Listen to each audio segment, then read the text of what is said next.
आज बड़ी खुशी का दिन है कि आज लगभग 6 इधर ले लिया जाए, 26 चल रहा है और 6 ही उधर ले लिया जाए मोटा मोटा।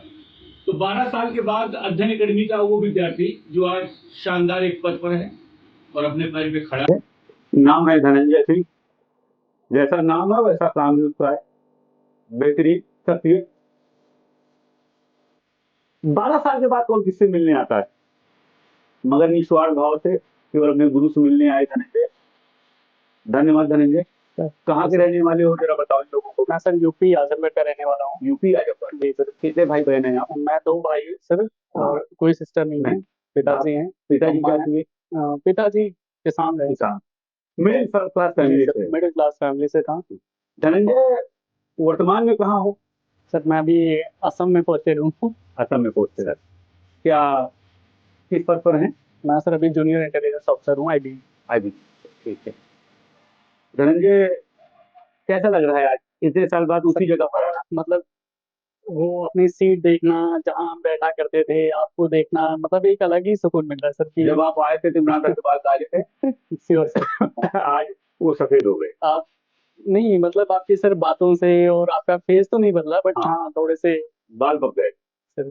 बहुत लंबे समय बाद मुलाकात हुई है धनंजय सर। आप मुझे इतना ना समझाते कि सर मैं कौन हूँ और मैं किस बैच में पढ़ा, शायद मैं याद भी नहीं रख पाता उसमें, तो आपने बताया। धनंजय कैसे इलाहाबाद आना हुआ? सर मैं थोड़ा सा मतलब गांव में तो माहौल नहीं था और मेरे संगत थोड़ी सी गलत थी, तो पिताजी ने हाँ ये सब देखते हुए पिताजी ने जो भी सोचा और भेज दिया इलाहाबाद।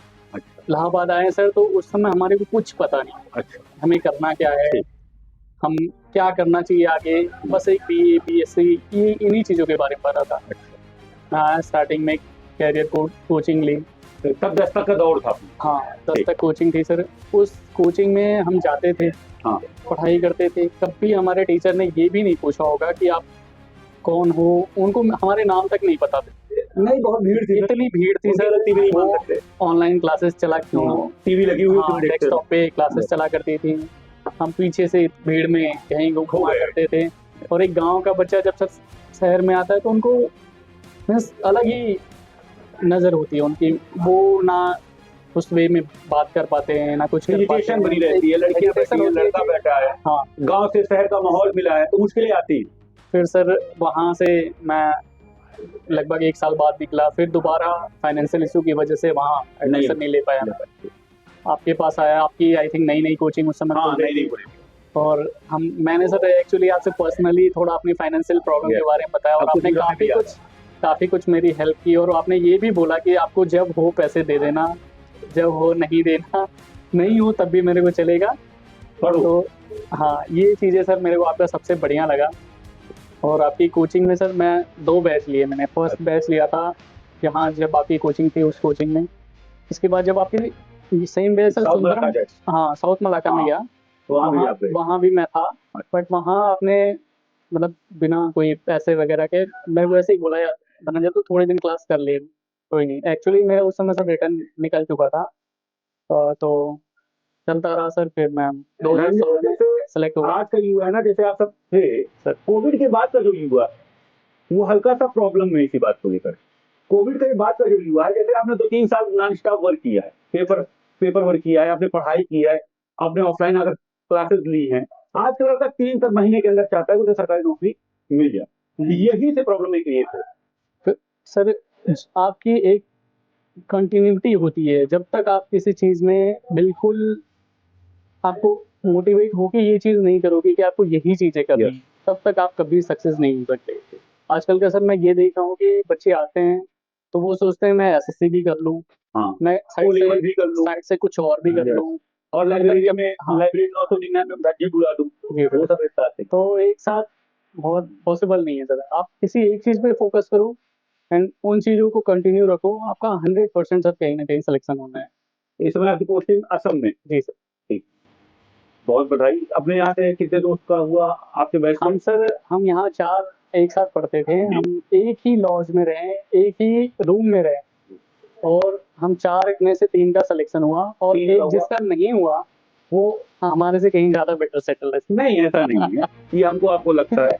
और मालिक है वो भी अच्छे से रहे। मगर सरकारी नौकरी सर, सरकारी नौकरी है, और सरकारी नौकरी सर केवल आपको सुरक्षित नहीं करती, आपके परिवार को भी सुरक्षित करती है, आपके आने वाले भविष्य में जो बच्चे होंगे उनको भी सुरक्षित करती है सर। प्राइवेट सेक्टर ये कभी नहीं करता। ये कुछ तो और कहना चाहेंगे? नहीं सर, बस आपका बहुत बहुत धन्यवाद सर कि आज मैं यहाँ कुछ हूँ, तो बहुत हद तक आपका भी हाथ है सर। नहीं सर, आपकी मेहनत ने आपको यहाँ तक पहुंचाया। हमारी मेहनत सर हम अगर सब ऐसे कोच हैं, हम सब एक अच्छे बच्चे को तलाश देते हैं, एक अच्छे लाइन पे ले जाने के लिए।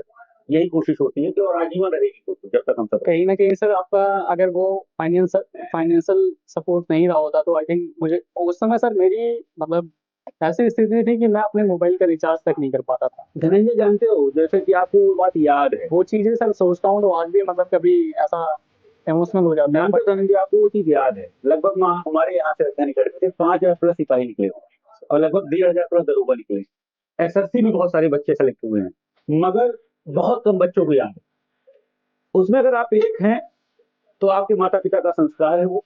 और कभी इस बात का मलाल भी नहीं रहा कि जैसे बाप अपने बेटे के लिए सब कुछ करता है, एक दिन जब बेटा जवान हो जाता है तो अपने बाप से कहता है तुमने मेरे लिए क्या किया है, तो बाप उसको दुष्कार नहीं देता है, उसको भगा नहीं देता, वो ठीक है। मगर सिलेक्शन बहुत अच्छे रहे अपने यहाँ से, और हम निरंतर वर्क कर रहे हैं। पहले से आज की संस्था अध्ययन अकेडमी में बहुत अंतर है, हमने बहुत वर्क किया है। मैं ये चीजें देखी सर, हम जब आया करते थे अध्ययन में कुछ भी नहीं Start था। हाँ। वो स्टार्टिंग था, ना कोई ऑफिस थी हाँ, ना कुछ था, बट उस समय का सर जो पढ़ाई का लेवल था वो बेहतर था, अच्छा था कि उसकी मतलब वजह हमारे पास फैसिलिटीज ना होते हुए भी हम वो चीजें उसकी वजह यही थी, फैसिलिटी नहीं थी सर, हमने वर्क किया। आज फैसिलिटी आज के बच्चों के पास है, वो वर्क करना ही नहीं चाहते। ठीक है सर, ठीक। Thank you so much sir, आपका इतना सपोर्ट रहा।